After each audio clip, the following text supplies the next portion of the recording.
Hello everyone, দেখো এখানে প্রশ্ন কি বলেছে, বলছে Cu2+, Fe2+ এবং Cr3+ আয়নগুলির মধ্যে কোনটির পরাচুম্বকীয় ধর্ম সর্বাপেক্ষা বেশি।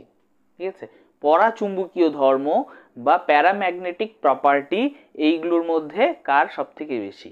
তো কি করে বের করব পরাচুম্বকীয় ধর্ম? দেখো চুম্বক ধর্ম যখন পড়ছিলাম ম্যাগনেটিক প্রপার্টি, তখন আমি বলেছিলাম যে এটা ম্যাগনেট অনেক ধরনের হয়, তার মধ্যে সব থেকে বেশি যে দুটো নিয়ে আমরা আলোচনা করেছিলাম বা যে দুটো সম্পর্কে আমাদের জানতে হয়েছিল, সেটা একটা হচ্ছে গিয়ে প্যারাম্যাগনেটিক,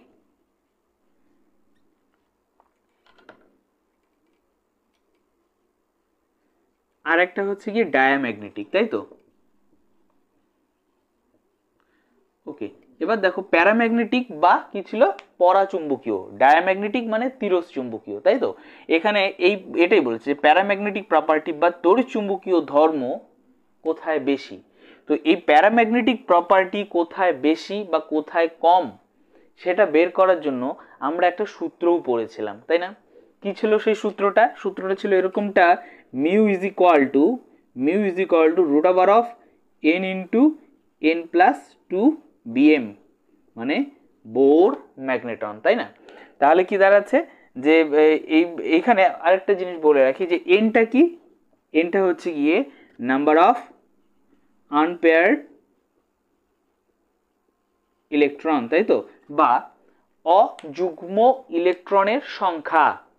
ঠিক আছে, যত অযুগ্ম ইলেকট্রনের সংখ্যা বাড়বে তত বেশি, মানে এন এর ভ্যালু তত বেশি, আর এন এর ভ্যালু যত বেশি হবে মিউ তত বেশি হবে, মিউ যত বেশি হবে প্যারাম্যাগনেটিক প্রপার্টি তত বেশি হবে। তো আলটিমেটলি কি দাঁড়ালো যে আনপেয়ার্ড ইলেকট্রন সংখ্যা যত বেশি হবে তত বেশি প্যারাম্যাগনেটিক প্রপার্টি বৃদ্ধি পাবে। এই আনপেয়ার্ড ইলেকট্রন বা অযুগ্ম ইলেকট্রন আবার কি? ঠিক আছে, এটাও বলেছিলাম, দেখো আমি বলেছিলাম যে কোনো একটি ঘরে যদি একটা মাত্র ইলেকট্রন থাকে তখন সেটাকে আমি বলবো আনপেয়ার্ড ইলেকট্রন বা অযুগ্ম ইলেকট্রন। যদি কোনো একটা ঘরের মধ্যে দুটো ইলেকট্রন থাকে একবারে, ঠিক আছে, এরকম ভাবে ধরো আছে, তখন এগুলোকে কি বলবো, সবগুলো পেয়ার্ড ইলেকট্রন। ঠিক আছে, পেয়ার্ড ইলেকট্রন, যেমনটা যদি এরকম হয় এখানে দুটো আছে, এখানে একটা, তার মানে এটা কি পেয়ার্ড ইলেকট্রন বা যুগ্ম ইলেকট্রন, আর এগুলো কি আনপেয়ার্ড ইলেকট্রন বা অযুগ্ম ইলেকট্রন। বোঝা গেল? তো এবার আমাকে খুঁজতে হবে এগুলোর মধ্যে তাহলে কোথায় আনপেয়ার্ড ইলেকট্রন বেশি রয়েছে। যেখানে আনপেয়ার্ড ইলেকট্রন বেশি থাকবে সেখানে কি হবে, তাহলে তার প্যারাম্যাগনেটিক ধর্ম তত বেশি হবে, চলো সেটাই খুঁজি। তো সবার প্রথমে কি দেওয়া আছে, দেওয়া আছে কপার, তাই না? কপার এর অ্যাটমিক নাম্বার কত? Cu2+ বলা আছে, তাই না? আগে Cu বের করে নিতে হয় সব সময়, এটা আমি আগেই বলি যে 2+ মানে আমি এটা ধরে নেব না যে টোটাল অ্যাটমিক নাম্বার থেকে প্রথমে বিয়োগ করে দিয়ে তারপরে আমি তার ইলেকট্রনিক কনফিগারেশন করছি, এটা কখনোই নয়। আগে আমাকে কি করতে হবে, যেটা তার অ্যাটমিক নাম্বার, সেই অ্যাটমিক নাম্বার দিয়ে প্রথম ইলেকট্রনিক কনফিগারেশন করতে হবে, তারপরে 2+ থাক বা 1- থাক, যাই থাক না কেন সেটাকে সেরকম ভাবে ইলেকট্রন ফিল করতে হবে, রাইট? তো প্রথমে আমাকে কি Cu যে আছে তার অ্যাটমিক নাম্বার জানতে হবে। Cu এর অ্যাটমিক নাম্বার কত? 29, রাইট? তাহলে এর প্রথমে আগে ইলেকট্রনিক কনফিগারেশন করি।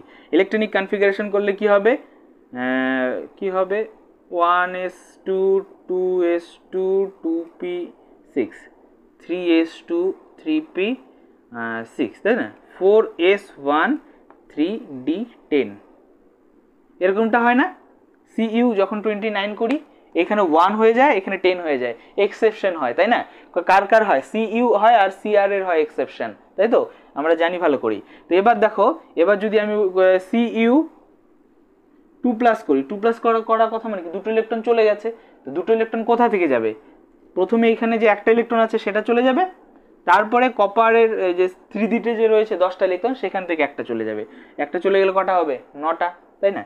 তাহলে আমি একটা কাজ করি, তাহলে এই কক্ষটাকে বলছি তাহলে 4s, তারপরে বানাই ডি সেল 1 2 3 4, এটাকে হচ্ছে 3d, কারণ এরাই তো সব থেকে বাইরের কক্ষ এখন, না?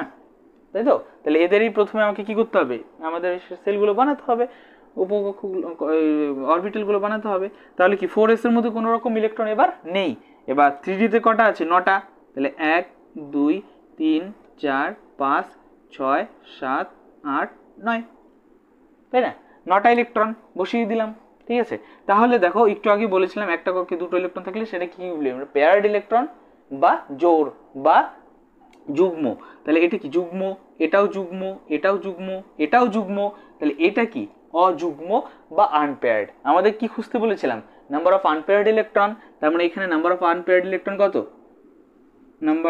নাম্বার অফ ইউপি লিখি, আনপেয়ার্ড ইলেকট্রন কত, 1, তাই না? তার মানে Cu2+ A number of unpaired electron কত, 1। বোঝা গেল? তাহলে Cu2+ A number of unpaired electron 1 আমরা খুঁজে পেলাম। এবার Fe2+ দেখো তো, Fe2+। তো এটা করার আগের মতন তাহলে আমাকে কি করতে হবে, Fe এর জন্য আমাদের কি করতে হবে, ইলেকট্রনিক কনফিগারেশনটা জানতে হবে। Fe এর অ্যাটমিক নাম্বার কত না, 26, তাই তো? দেখো ইলেকট্রনিক কনফিগারেশন করি, 1s2 2s2 2p6 3s2 3p6 4s2 3d6। ওকে, এটাই কিন্তু Fe এর ইলেকট্রনিক কনফিগারেশন। এবার আমাকে কি বানাতে হবে, Fe2+।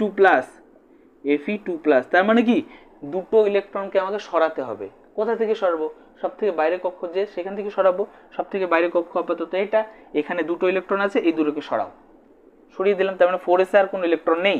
এবার 3D তে চেক করবো, 3D তে 6টা আছে, তার মানে 4s আগের মতনই, 4s এ একটাও ইলেকট্রন নেই। এবার 3D তে দেখি, 1 2 3 4, 4টা ঘর, টোটাল 5টা ঘর হয় না, দেখো 6টা ইলেকট্রন আছে, বসাই 1 2 3 4 5 6। ওকে, 6টা ইলেকট্রন বসালাম। এবার দেখো কি বলেছিলাম, একটা ঘরে দুটো ইলেকট্রন থাকলে জোড়, তাই তো? তাহলে এখানে এটা জোড়, তাহলে এটা কি বিজোড়, এটাও বিজোড়, এটাও বিজোড় বা আনপেয়ার্ড আর কি, বিজোড় বলা ঠিক হবে না, আনপেয়ার্ড। তাহলে এটাও আনপেয়ার্ড, এটাও আনপেয়ার্ড, এটাও আনপেয়ার্ড, এটাও আনপেয়ার্ড, আর এটা পেয়ার্ড। কটা আনপেয়ার্ড আছে, 1 2 3 4, 4টা আনপেয়ার্ড আছে, তাই না? তার মানে Fe2+ A number of unpaired electron কটা, 4টা। ওকে, Fe2+ এর নাম্বার অফ আনপেয়ার্ড ইলেকট্রন কটা, 4টা। ওকে, খুঁজে পেলাম। এবার তাহলে আমাকে খুঁজতে হবে কি, Cr3+। Cr3+ এ কটা আনপেয়ার্ড ইলেকট্রন আছে। তাহলে প্রথমে Cr এর অ্যাটমিক নাম্বার কত, 24। Cr এর অ্যাটমিক নাম্বার কত, 24। ওকে, ইলেকট্রনিক কনফিগারেশন করতে শুরু করি, 1s2 2s2 2p6 3s2 3p6 4s1 আর এদিকে 3d5। এমনটা হয়, তাই না? আমি বলেছিলাম না এক্সেপশন, এই যে এখানে 2 না হয়ে 1 হয়ে যায়, তাই না? তাহলে দেখো তাই হয়েছে। এবার আমাকে কি করতে হবে, Cr3+ করতে হবে, তাই না?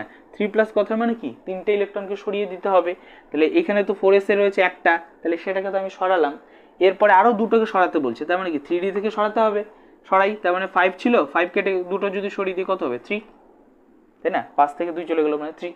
তাহলে আমি আগের মতনই বানাই, এটা হচ্ছে গিয়ে 4s আর 1 2 3 4, তাহলে এটা হচ্ছে গিয়ে 3d, তাই তো?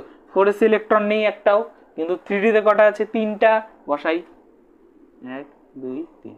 তাহলে এগুলো তো কেউই জোড় নয়, পেয়ার্ড নয়, এও আনপেয়ার্ড, এও আনপেয়ার্ড, এও আনপেয়ার্ড। তো টোটাল আনপেয়ার্ড ইলেকট্রন কটা এখানে, তার মানে 3টে। তাহলে বলতে পারি যে Cu3+ এর মধ্যে আনপেয়ার্ড ইলেকট্রন কটা, 3টা, তাই না?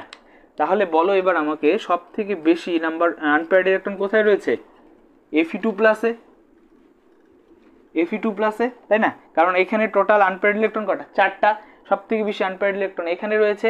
তাই আমাদের পরাচুম্বকীয় ধর্ম সর্বাপেক্ষা বেশি হবে কোথায়, Fe2+ এ।